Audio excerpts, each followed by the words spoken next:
Welcome to the Core Ross Tech channel. Today I'm jumping into resin 3D printing. And for my first foray into this, we'll be printing out Edie from Mass Effect and Fuse from Rainbow Six Siege. So today we're going to be unboxing and using the Elegoo Mars 5 Ultra. And I got sent this for free, no payment for the video, but indeed I get myself a free 3D printer out of it. Also, this is going to be a hell of a challenge because resin does not like printing in cold conditions.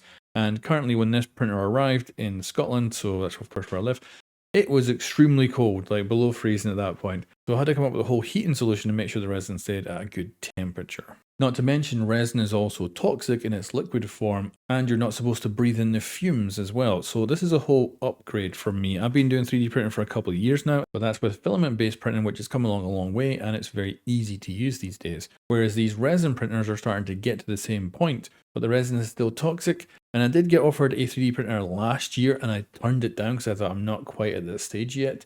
And for some reason, this year I decided, you know what, I'm going to go for it. So let's talk about what you get in the box. You get yourself, of course, a Mars 5 Ultra printer. And this thing looks very futuristic and it's also very compact. And resin printers themselves do have a smaller printer area than other 3D printer types. But because of the quality, it's definitely worth giving up that extra print volume to have that insane, basically looks like it was manufactured in like a freaking factory when you get the end product. And you can of course just do that in your home. It's really cool. And then you've also got a toolkit, and this includes everything you're going to need to handle all the liquid resin. You've got like gloves and masks, you've got funnels, but you've also got stuff like USB drive, Wi-Fi antenna, scrapers, and even extra screws. You also get a license key for Chi2 Box Pro. However, this is a temporary license key, so it's much more like a trial really. And afterwards, if you still want to have the Pro version, you're going to have to get a subscription. So I think that's pretty rubbish. And then there is a little bit of assembly and some good old peeling to do as well. So that there is the LCD screen that actually basically switches on and off to allow the UV light that's underneath it to come through and cure the resin in the layers as it prints. And then above that you have the resin tank. Of course, this is where you pour your resin in and it holds it as you print up through it. And this printer is capable of doing time lapses with its built-in camera, although my camera is broken. It only gives back static. And as far as I can tell, it's not user replaceable from the information I've been able to find online for this printer. So unfortunately, that is just a dead camera on this printer. And then finally, we have the build plate. This goes at the top, and as it prints, it goes into the liquid and prints basically upside down from what you would normally see on other 3D printers. And as a result, you'll end up with the print coming out of the resin as the build plate rises back up. And then on top of that, you've got a cover, and this makes the printer look really cool, but it also stops the UV light getting in, as that would cure the UV resin and result in you not really getting much printed if that was the case. And then you've got an onboard touchscreen which allows you to customize these settings and of course manage your print as it is printing. And of course, don't forget to attach the Wi-Fi antenna so you can then print stuff wirelessly over the network. And now it's time to find out if I've bitten off more than I can chew and see if I can actually print stuff in the middle of winter.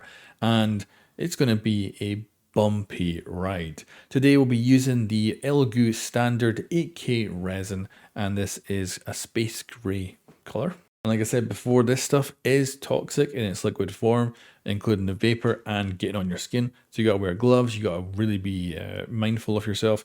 And this stuff does not go down the sink. You have to dispose of it in a completely different way. And of course, you also don't want to accidentally expose it to sunlight, otherwise it's going to cure. So long story short, I did have a bunch of fails to begin with where the resin was curing but not attaching to the build plate, so I was having issues getting that to work. But all I had to do was crank up the setting for the initial layer cure time up to, I think it was 30 seconds I ended up going for, and that finally gave me success and things started to print. Although I'm actually skipping a step here, you also have to take your models here and put them into the software so that you can actually slice them. Now, in a normal printer, you just basically put them on the build plate the best you can, slice it and print it, and maybe add supports or stuff like this.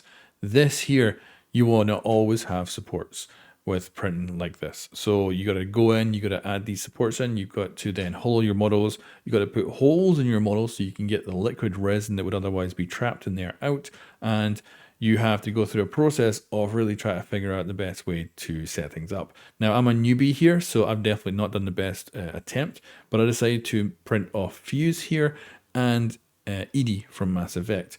And the reason I went for both of these is I wanted, of course, to try and print something Rainbow Six based. There's not many 3D printed Rainbow Six models out there that I can find, but this one looked cool, and I'm quite a Fuse fan, so I thought it'd be great. I also went for Edie here because I printed her off previously on the other 3D printer, which is FDM based, and I thought she's a great model. I can go ahead and give her a go here. And also the other reason I went and printed her is when it comes to 3D resin, there seems to be a certain subset of people who print resin models, and they seem to like busty ladies.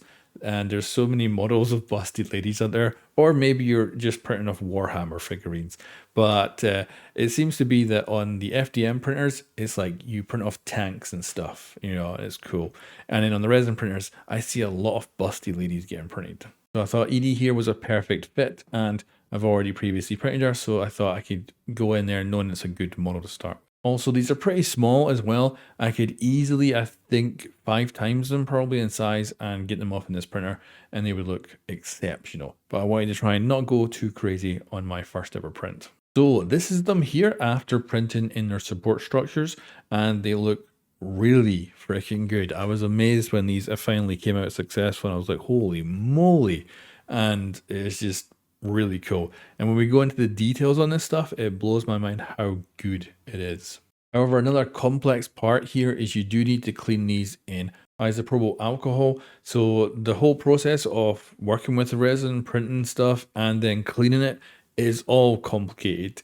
There is water soluble resin out there too. However, you still can't put that stuff down the drain as well. But for my first resin 3D prints here, these came out looking exceptional. My hollowing job seemed to be at least adequate, and my drainage holes that I placed in the bottom and in the tops of the models seemed to all work and do their job, and thankfully I didn't have liquid resin pouring out of these after I did the cleaning process, so seems to have worked great. But the quality is exceptional here. So I want to focus right down to Fuse and his gun, and specifically his muzzle brake, because you can actually see through it. And I'm like, what? That is insane. I've seen that quality before, but it was from factory level 3D printers that were indeed using resin as well, but I've never seen that on a consumer level. So this thing just blew my mind. But yeah, for my first foray into resin 3D printing, I am very happy with the outcomes. I will say that I had multiple failures before I got here. It was not particularly easy, and I knew it was going to be complicated going in, but I'm very happy to have done it. And I'm going to return and definitely use this 3D printer again, but I'll do it in a warmer climate. So when summer runs around, I'm going to do a bunch more and see what we can do. If you do know of any really good 3D printed Rainbow Six stuff out there, I would love to know, because I can only find really quite old stuff that isn't that brilliant. And I'd love to know if there's just a bunch of 3D figurines or something like that could be potentially printed on this for Rainbow Six Siege. But anyway guys, there'll be a link in the description below if you want to check out any of the stuff you see in today's video, and I'll catch you next time.